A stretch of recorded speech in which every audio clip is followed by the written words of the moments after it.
amino acids. That's what proteins are made of.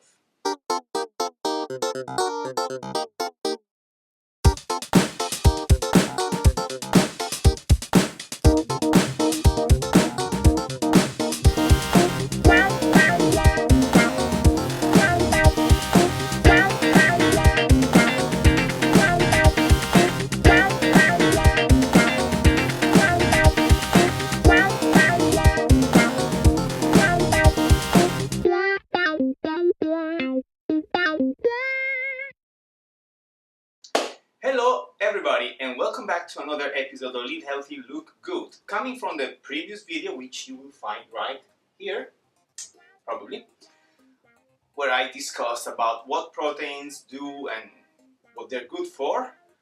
In this video I'm going to tell you what they are made of. Proteins are pretty much useless till we break them up into their main components. But before I tell you what they are, amino acids, I will tell you that, like carbohydrates and fats, proteins as well are made out of carbon, hydrogen and oxygen. But they have one molecule more, it's nitrogen. So, amino acids, they are chains of these amino acids and they make proteins up. So they are the building blocks of proteins. When we eat food, we eat it as protein, so there are all these connections of amino acids, and then we break them down so that we can use these amino acids, because it's the amino acids that make the magic. Which is why many people often tell me, no, there is a difference between proteins and amino acids. Of course there is, but I don't make it. I always refer us to proteins. Because at the end of the day, proteins are made of these amino acids. So I can tell protein is made of amino acids. Amino acids are not made out of proteins, but they make proteins. And so from now on, whenever I say proteins and from now on, whenever you will hear me saying proteins or amino acids, I may mean the same thing, because I'm just used to speak in a simpler way. I don't want to be too technical, but yes, of course, there is a difference. Amino acids are the ones that can be taken also from supplementation, like proteins as well, and they are about 20 in total, of which 8 are essential, and for essential I refer to the fats video, which is going to be here, possibly, in which I have explained the concept of essential fatty acids, which means that they are needed by our body because our body cannot reproduce them. And then there are, I would say, 12 other amino acids which are not essential, which means that we can produce them. Of which some of them, I'm not going to differentiate too much, can be also conditionally essential amino acids, which means that in particular conditions they would not be produced by our body. One of the most famous amino acid, I'm not going to tell you all the 20 names, I'm just going to tell you 4, this is the first, is glutamine. Glutamine, why do I say glutamine? Glutamine is an amino acid and is a non-essential one, but it's a conditionally essential one. Our body is, well, I would say it's one of the most present amino acids in our body. And in the bodybuilding and fitness industry, it's also sold in capsules, I think. I think pills or capsules, yes. I've never really used them. And because they are allegedly helping defining or increasing muscle size. But studies would say that it's not true, because about 85%, so almost entirely, these amino acids, when they are eaten, so where they are taken from the mouth, they are taken by liver and intestine for other purposes, which is where I'm going to take you now, because it's exactly what I was telling, conditionally essential amino acids, because it's probably more useful in case of recovery from an illness or from a surgery, or yes, it may be as well essential in determining physical stress requirements that can emerge by doing some exercise. But unfortunately, taking glutamine, which I believe is also an expensive supplement, wouldn't really help building more muscles. Then, said so, there are also the essential ones, and they are essential, so they need to be taken from food. And these are 8, and I'm not going to tell you all of them, but I'm going to tell you 3 of them. Why 3 of them? Because they are also known as branched amino acids. And these 3 are isoleucine, leucine, and valine. These 3 together also are believed to be beneficial, I think, as a pre-workout or as a post-workout. I'm not even sure what bodybuilders do with them, because they would allegedly, again, help increasing muscles, but also, and they are insanely expensive, and I've also heard that they are disgusting to be taken. And they're also useless, because unless determined conditions, which I may do a video about it, but again, I'm not going to talk about too much technical stuff in here, they are not really beneficial. I mean, if we eat proteins from animal sources, we will get all these amino acids from food, from this animal source food, which can be meat or which can be fish.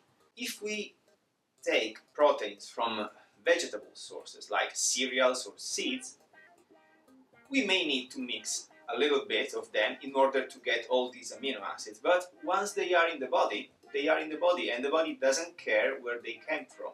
So another myth could be that vegans and vegetarians have lacks of some nutritional elements, which of course can be true, but it can be true as well for omnivores, because it doesn't really necessarily mean that a vegan or a vegetarian has a lack of any nutrients.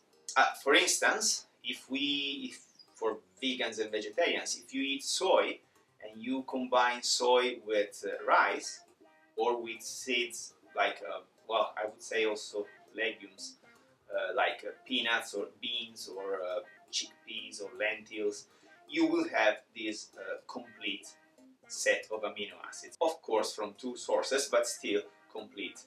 Which, in my opinion, makes completely useless to have branched amino acids or glutamine, because they are already there, because they come from what you eat. You don't need to add more.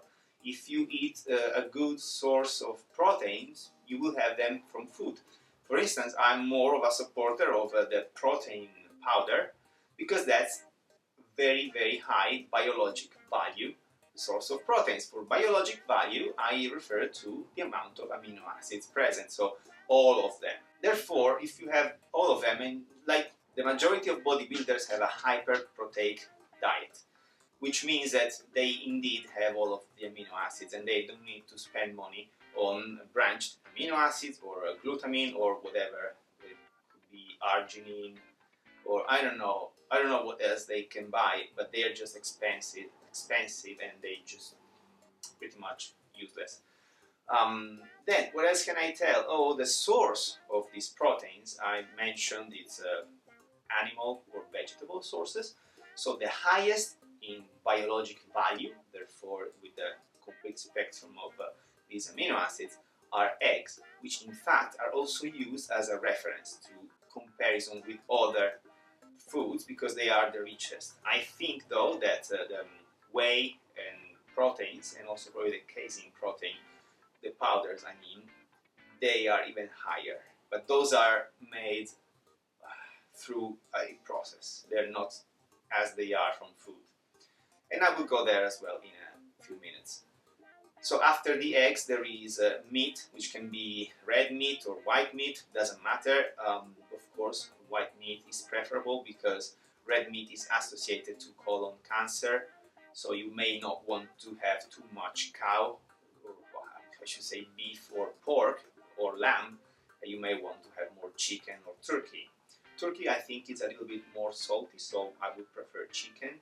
And then after that there is a fish, and you can eat sea fish or river fish, and they're all high in proteins. Then you can have the dairy products there as well, milk and all of its derivatives, so cheese, yogurt, these things, butter, they have a good amount of proteins as well. And then we have the vegetable sources, which usually are cereals, legumes, and seeds. And the only problem between the two, and this is again for vegans and vegetarians, I would invite you, if you are bodybuilders, to track your macronutrients, because of course if you take proteins from these vegetable sources, you end up with a lot of carbohydrates as well. While if you eat meat or animal sources proteins, you will not have nearly no carbohydrates at all. So yes, you need to balance. If you want to balance your carbohydrates, you need to consider that whenever you eat soy and rice, you're not just having soy and rice, but you're having also a good deal of carbohydrates. And for the carnivores, yeah, you need to eat some carbohydrates from something else, somewhere else, like for instance cereals again, which will affect your the value of the proteins that you eat unless you combine them with something else. But that's something that I would let you investigate about. Now, I was mentioning the whey proteins and casein proteins. Actually, there is a process. You can do it at home, even though I would not recommend it. If you take some milk and you warm it up to 70, 80 degrees, you don't have to boil it, then you squeeze some lemon in it, and then you mix it, you will see that it separates. So there will be a solid bit that goes at the bottom of your pot, and the liquid yellowish thing that will stay on top. They are both proteins. The liquid one is the whey protein, and the solid one is the casein protein. Bad news is that the whey protein made through that process has just 1% of proteins in it. So that's, if I'm not wrong, I'm not completely sure about this, but yeah, take it as a pinch of salt. So if you want to make your own whey proteins, you will need to drink liters and liters and liters of this liquid, which I don't think is very tasteful or delicious to be drunk. And also, yeah, if you buy isolate proteins flavored, I would recommend. They are probably cheaper in terms of money and in terms of time that you would spend otherwise doing it. And I'm a supporter of proteins. The protein powders, they are just proteins. The only downside may be that if you like eating, like me, the more protein powder you use, the least food you can have, because these proteins have their own caloric value, which would count on top of whatever you eat. So if you eat a lot of all of your proteins from powder, and you take 130 grams of proteins, 140 grams of proteins per day, then you have to multiply that by 4, and that's the caloric intake that you have just wasted, so that you cannot eat from food.